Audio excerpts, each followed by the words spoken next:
ಸಣ್ಣಮಾರನಹಳ್ಳಿ ಗ್ರಾಮ ಇದು. ನಮ್ಮ ಫ್ಯಾಮಿಲಿ ಒಂದು 7-8 ಜನ ಇದ್ದೀವಿ ನಮ್ಮ ಮನೇಲಿ. ನಾವೆಲ್ಲ ವ್ಯವಸಾಯದಲ್ಲೇ ಡೆವಲಪ್ಮೆಂಟ್ ಹಾಕ್ಕೊಂಬಂದು, ನಮ್ಮ ಹೆಸರು ಬಯಣ್ಣ ಅಂತೇಳಿ. ನಾವು 1999ರಲ್ಲಿ ದ್ರಾಕ್ಷಿ ನೆಟ್ಟು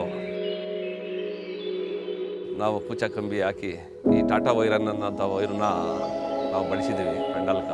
ಬೆಳೆಸಿ ಇದುವರೆಗೂ 23 ವರ್ಷದಿಂದನೂ ಭಾಳ ಚೆನ್ನಾಗಿ ಅನುಕೂಲವಾಗಿ ಬಂದಿದೆ. ಅದು ಕ್ವಾಲಿಟಿ ಚೆನ್ನಾಗಿದೆ. ಇದು ಸುಮಾರು 20 ವರ್ಷ 25 ವರ್ಷ ಲೈಫ್ ಬರುತ್ತೆ ಅಂಥೇಳಿ. ಏನು ರೆಸ್ಟ್ ಏನು ಬರೋದಿಲ್ಲ. ಮಳೆ ಬಂದ್ರೂ ಏನು ರೆಸ್ಟ್ ಹಿಡಿಯೋದಿಲ್ಲ, ಅಥವಾ ಕೆಮಿಕಲ್ ಸ್ಪ್ರೇ ಮಾಡಿದ್ರೂ ಏನು ರೆಸ್ಟ್ ಹಿಡಿಯೋದಿಲ್ಲ. ಟಾಟಾ ವೈರ್ ಬಂಡಲ್ ಬಂದು ಭಾಳ 12 ಗೇಜ್ ಬಂದು ಭಾಳ ಉದ್ದ ಇರುತ್ತೆ. ಜಾಸ್ತಿ ವಿಸ್ತೀರ್ಣಕ್ಕೆ ಹಾಕೋದಕ್ಕೆ ಅನುಕೂಲ ಆಗುತ್ತೆ. ಅದರಿಂದನೇ ಟಾಟಾ ವೈರನ್ನು ನಾವು ಬಳಸ್ತಾ ಇದ್ದೀವಿ.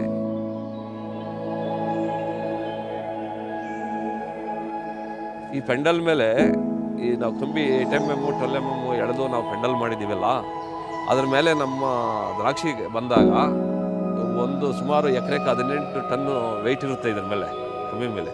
ಆದರೂ ಅಷ್ಟೊಂದು ಗಟ್ಟಿ ತೂಕನ ಹೊತ್ಕೊಂಡು ಚೆನ್ನಾಗಿ ನಮಗೇನು ತೊಂದರೆ ಇಲ್ದಂಗೆ, ಗಾಳಿ ಮಳೆ ಬಂದ್ರೂ ಏನೂ ತೊಂದರೆ ಇಲ್ದಂಗೆ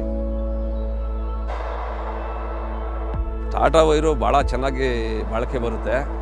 ಬಾಳಿಕೆ ಬರೋದ್ರಿಂದಲೇ ನಾವು ಖುಷಿಯಾಗಿ ಅದನ್ನು ಇನ್ನು ಮುಂದೆ ಮಾಡೋಂಥ ಪ್ಲಾಟ್ಗಳು ಕೂಡ ಸಹ ಟಾಟಾ ವೈರ್ನೇ ನಾವು ಬಳಸ್ತೀವಿ. 8 mm 12 mm. ಅಷ್ಟಂತೂ ಭಾಳ ಕಾನ್ಫಿಡೆನ್ಸ್ ಇದೆ. ಟಾಟಾ ವೈರ್ಗೆ ಒಂದು ಹೆಸರಿದೆ ಅದು.